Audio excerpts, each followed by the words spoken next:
नमस्कार दोस्तों, स्वागत है आपका UK education universe YouTube channel पे।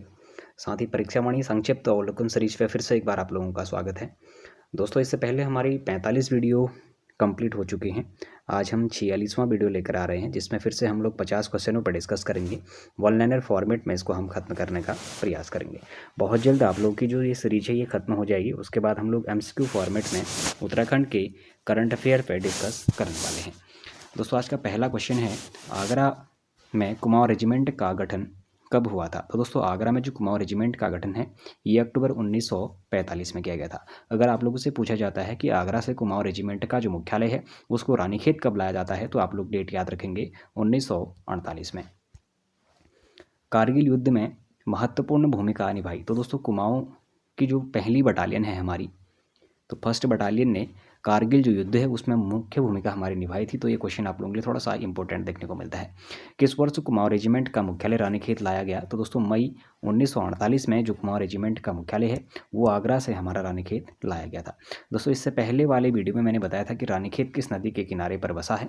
इसका आंसर मुझे कमेंट बॉक्स में नहीं मिला। फिर से आप लोगों के लिए वही क्वेश्चन है कि रानीखेत किस नदी के किनारे पर बसा हुआ है।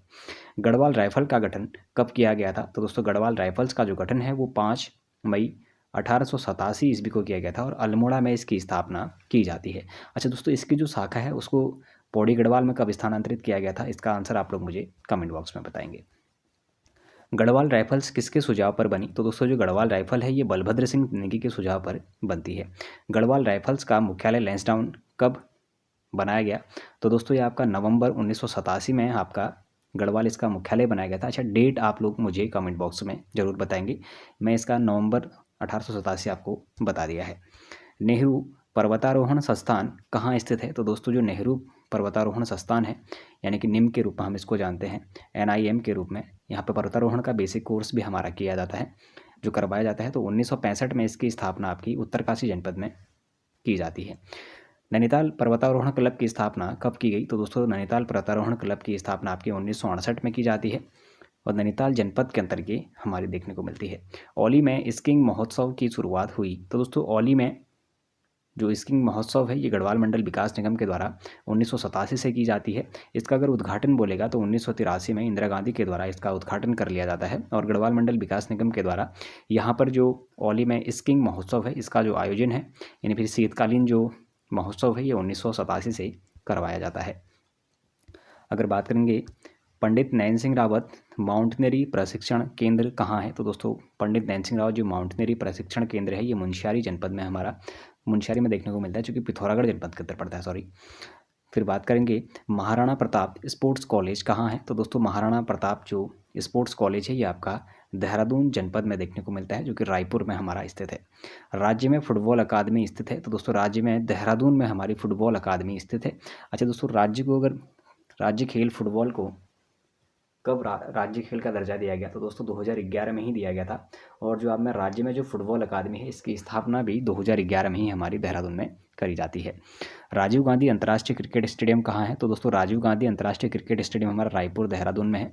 2016 में इसकी स्थापना की जाती है। और इंदिरा गांधी अंतर्राष्ट्रीय स्टेडियम कहाँ है? तो ये आपकी हल्द्वानी है, जो कि नैनीताल जनपद के अंतर्गत पड़ती है। 2016 में ही इंदिरा गांधी स्टेडियम का भी हमारा शिलान्यास किया जाता है। टिहरी में राजीव गांधी साहसिक खेल प्रशिक्षण अकादमी की स्थापना कब की गई? तो दोस्तों, टिहरी में जो राजीव गांधी खेल प्रशासनिक या फिर खेल प्रशिक्षण अकादमी की जो स्थापना है ये आपकी 2014 में की जाती है। रांची स्टेडियम कहाँ स्थित है? तो दोस्तों, रांची स्टेडियम आपकी पौड़ी गढ़वाल जनपद में देखने को मिलती है। 2 जून 1975 को इसकी स्थापना की जाती है पौड़ी गढ़वाल जनपद में। फिर देखिएगा दरबान सिंह संग्रहालय कहाँ है? तो दोस्तों, दरबान सिंह संग्रहालय आपका लैंसडाउन में देखने को मिलता है, जो कि 1983 से यहाँ पर स्थित है। देहरादून में राज्य के सबसे पुराने वन संग्रहालय की स्थापना कब की गई? तो दोस्तों, वन संग्रहालय की स्थापना देहरादून में 1914 ईस्वी में की जाती है। अच्छा, अगर बात करेंगे उत्तराखंड वन अधिनियम कानून कब का है, तो इसका आंसर मुझे आप लोग कमेंट बॉक्स में देंगे। अल्मोड़ा में जीवी पंत राजकीय संग्रहालय की स्थापना कब हुई? तो दोस्तों, ये कोसी नदी के तट पर हमारी की जाती है।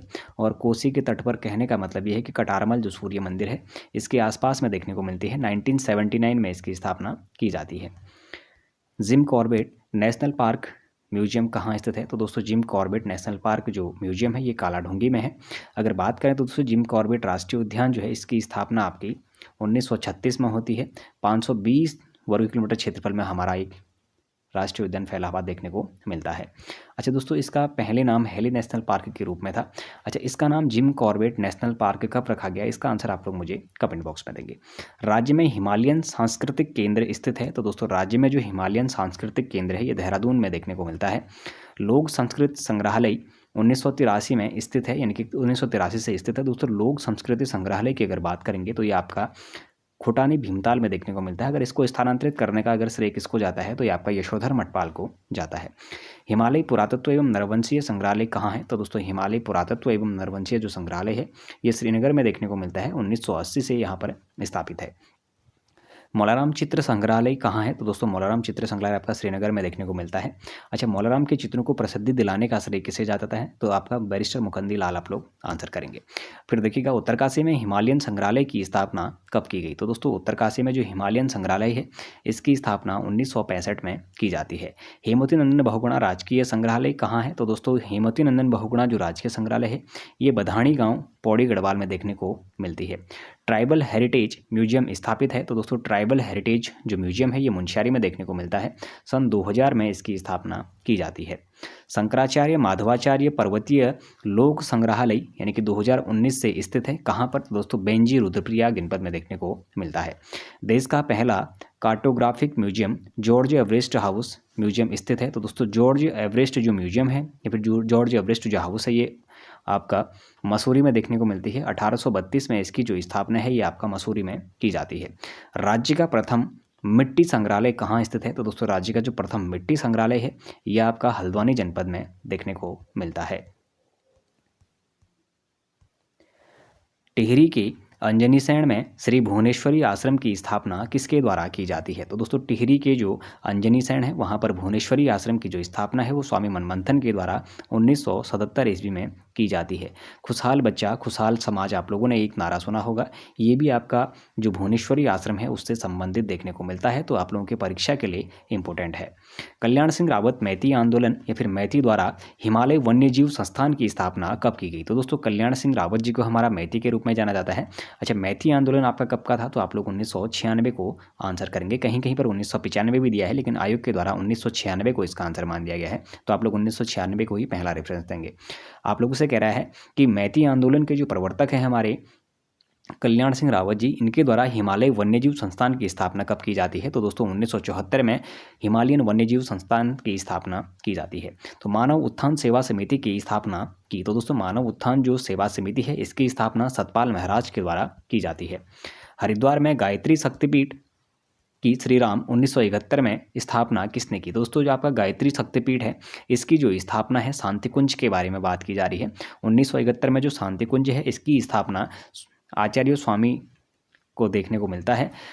1905 में टमटा सुधार सभा का गठन किया गया, तो दोस्तों टमटा सुधार समिति का जो गठन है ये अल्मोड़ा में मुंशी हरिप्रसाद टमटा जी के द्वारा किया जाता है। ऋषिकेश में द डिवाइन लाइफ सोसाइटी व योग वेदांत फॉरेस्ट एकेडमी की स्थापना की, तो दोस्तों ये आपके स्वामी शिवानंद के द्वारा यहाँ पर इसकी स्थापना की जाती है। चिपको आंदोलन को गति देने हेतु डाल्यू द दगड़िया नामक संगठन बनाया, तो दोस्तों ये आपका चंडी प्रसाद भट्ट ने बनाया था। चंडी प्रसाद भट्ट को रैमन मैग्सेसे पुरस्कार कब मिला, तो दोस्तों 1982 में मिला। दूसरे व्यक्ति कौन है उत्तराखंड के जिन्हें रैमन मैग्सेसे पुरस्कार से सम्मानित किया गया है, तो दोस्तों 2009 में आपके दीप जोशी आप लोग आंसर करेंगे। ये दोनों ही नाम आप लोगों के लिए इंपॉर्टेंट है, दोनों ही नाम आप लोगों को जरूर याद करने पड़ेंगे। पहाड़ संस्था की स्थापना शेखर पाठक द्वारा कब की गई, दोस्तों पहाड़ संस्था द्वारा अस्कोट आराकोट यात्रा को संचालित किया जाता है।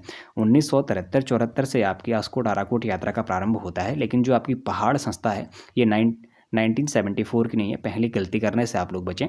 पहाड़ नामक जो संस्था है इसकी स्थापना 1983 में शेखर पाठक के द्वारा की जाती है। हिमालय पर्यावरण अध्ययन और संरक्षण संस्थान हैस्को के संस्थापक कौन है, तो दोस्तों हैस्को के जो संस्थापक है वो आपके डॉक्टर अनिल जोशी के रूप में जाने जाते हैं। अच्छा दोस्तों, अगर हॉर्क की अगर बोलेगा HAR के हॉर्क की स्थापना, तो आप लोग फिर 1989 को आंसर करेंगे। अगर जब बात करी जाएगी हैस्को की, तो दोस्तों हैस्को की स्थापना 1979 में की गई। Himalaya action and research centre हॉर्क कहाँ है, तो दोस्तों आपका ये देहरादून में है। 1988 ईस्वी में इसकी स्थापना की जाती है। महिलाओं को आत्मनिर्भर व जागरूक बनाने के लिए कौसानी में लक्ष्मी आश्रम की स्थापना किसके द्वारा की, तो दोस्तों जो आपका लक्ष्मी आश्रम है, इसकी स्थापना सरला बहन के द्वारा 1941 में कौसानी में की जाती है। उत्तराखंड का प्रथम स्वतंत्रता सेनानी किसे माना जाता है? तो दोस्तों 1857 की क्रांति के समय कुमाऊं में एक गुप्त संगठन बनाकर 1857 की जो क्रांति है उसमें प्रतिभाग करने वाले जो व्यक्ति थे उनको कालू मेहरा के रूप में जाना जाता है। इनको एक गुप्त संगठन बनाने की जो सलाह थी वो अवध के नवाब वाजिद अली खान के द्वारा दी गई थी। तो 1857 के क्रांति के दौरान गुप्त संगठन बनाने वाले व्यक्ति के रूप में किसे जाना जाता है? अगर क्वेश्चन पूछा जाता है तो आप लोग कालू मेहरा को आंसर करेंगे। और खासकर इनको उत्तराखंड के प्रथम स्वतंत्रता सेनानी के रूप में जाना जाता है। तो ये क्वेश्चन इससे पहले बहुत बार पूछा जा चुका है। कुमाऊं में ब्राह्मणों द्वारा हल न चलाने की प्रथा किसने तोड़ा? तो दोस्तों कुमाऊं में ब्राह्मणों के द्वारा हल न चलाने की जो प्रथा है वो हरगोविंद पंत के द्वारा तोड़ी गई थी 1928 में। ये अल्मोड़ा जनपद के निवासी हैं। कहीं कहीं पे बागेश्वर भी आप लोगों को आंसर देखने को मिलता है। तो पहला जो रेफरेंस है वो आप क्वेश्चन की अकॉर्डिंगली करेंगे। अगर बागेश्वर आंसर में आएगा तो आप लोग बागेश्वर को करेंगे, अल्मोड़ा आंसर में आएगा तो आप लोग अल्मोड़ा को आंसर करेंगे। अल्मोड़ा कांग्रेस की रीढ़ किसे कहा जाता है? तो दोस्तों हरगोविंद पंत को ही अल्मोड़ा कांग्रेस की रीढ़ के रूप में भी जाना जाता है। दलितों के उत्थान के लिए शिल्पकार सुधारणी सभा का गठन किया। तो दोस्तों दलितों के लिए जो शिल्पकार सुधारणी सभा का जो गठन है ये खुशीराम आर्य के द्वारा किया गया था। और शिल्पकार नाम दलितों को कब दिया गया? तो आप लोग ये भी याद रखेंगे 1912 से शिल्पकार नाम दलितों को दिया गया था।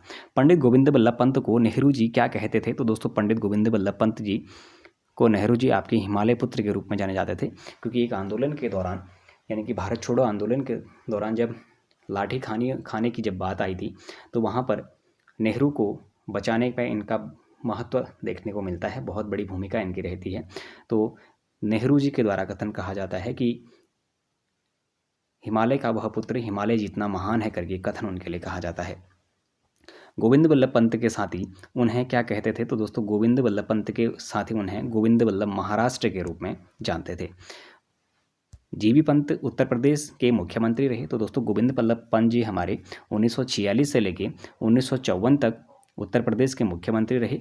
1955-56 में ये वहाँ के विदेश मंत्री भी देखने को मिलते हैं, यानी कि भारत के विदेश मंत्री के पद पर भी इन्होंने कार्यभार संभाला था।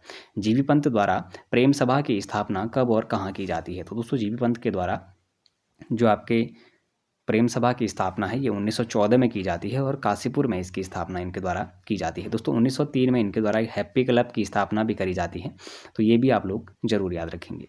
भारत छोड़ो आंदोलन के दौरान पंजी को नज़रबंद किया गया था। तो दोस्तों इंपॉर्टेंट क्वेश्चन है। तो भारत छोड़ो आंदोलन के दौरान पंडित गोविंद बल्लभ पंत जी को अहमदनगर जेल में नज़रबंद किया गया था। अगर अहमदनगर जेल की अगर बात करें तो दोस्तों ये आपका महाराष्ट्र जनपद में है। महाराष्ट्र जो स्टेट है हमारा उसमें एक ज़िले के रूप में जाना जाता है। तो अहमदनगर जो जेल है वहाँ पर इनको नज़रबंद उस समय के लिए किया गया था। तो दोस्तों आज का सेशन 1500 क्वेश्चनों के साथ हमारा कंप्लीट होता है। बहुत जल्द हम ये जो सेशन है इसको कंप्लीट करने वाले हैं।